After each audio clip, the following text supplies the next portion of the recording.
Друзья, всем привет! С вами снова Андрей с новым рассказом на русском языке. И сегодня я хочу рассказать о замечательном русском художнике. Итак, поехали! Русский художник Василий Верещагин родился в Череповецком уезде Новгородской губернии в 1842 году. Отец Верещагина был уездным представителем дворянства. Будучи деловым человеком, он зарабатывал, продавая лес и гвозди. Однако, несмотря на деловую хватку, он был человеком скучноватым, которому не было никакого дела до культуры и искусства. Он всю жизнь прожил в Череповце и не собирался никуда переезжать оттуда. Сам Василий Верещагин своим непреклонным характером пошел в маму, красивую, умную и образованную татарку. Правда, немного нервную и резкую в общении.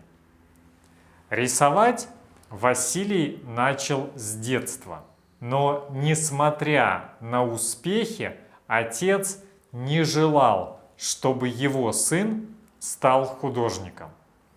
В тех местах у дворянства был обычай отдавать своих сыновей служить в военном флоте.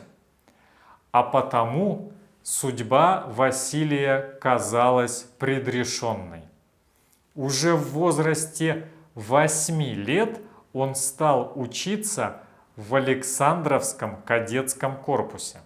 В 15 лет он совершил свое первое плавание на фрегате «Камчатка». Однако плавание не доставило ему никакой радости. У молодого моряка началась сильнейшая морская болезнь, которая не проходила со временем. Стало ясно, что морская карьера Верещагину не светит. Зато Василий все больше увлекается рисованием и поступает в Петербургскую школу общества поощрения художеств. Талант у него был, и это замечали все преподаватели. Но родители Верещагина были категорически против. Отец желал для своего сына только морскую службу, и никакие аргументы его не убеждали. Даже мама Василия Верещагина хотела, чтобы ее сын стал военным. В эполетах у тебя будет куда больше шансов стать своим в лучших домах Санкт-Петербурга, нежели с кистью и мольбертом. Но Василий был упрям и все делал по своему разумению. Став лучшим в выпуске морского корпуса, он не продолжил карьеру морского офицера, а поступил в Петербургскую академию художеств. Однако 1860-е годы были не лучшим временем для Академии художеств. Преподаватели в основном были приверженцами старой школы и старых мастеров. Учеников заставляли много раз переписывать скучные античные сюжеты. В итоге, разочаровавшись в учебе, Верещагин уезжает на Кавказ. Там он много рисует, совершенствуется как живописец и даже преподает в Тифлисском училище. Вскоре пришло известие, что его дядя оставил богатое наследство, и у Василия появляется возможность отправиться за границу, чтобы самому ознакомиться с выдающимися произведениями зарубежного искусства. Но и заграница разочаровала Верещагина. В Париже он хотел стать учеником художника Жана Леона Жерома, но тот был все тем же ретроградом, осуждал импрессионистов и критиковал Клода Моне.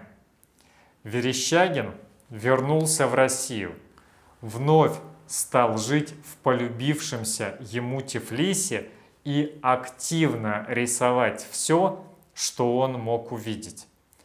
И тут Верещагину повезло.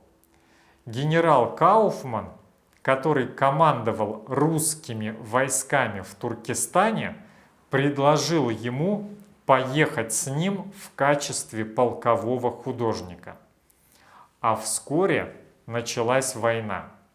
Бухарский эмир объявил джихад. Войска эмира стали сражаться с русскими полками за Самарканд.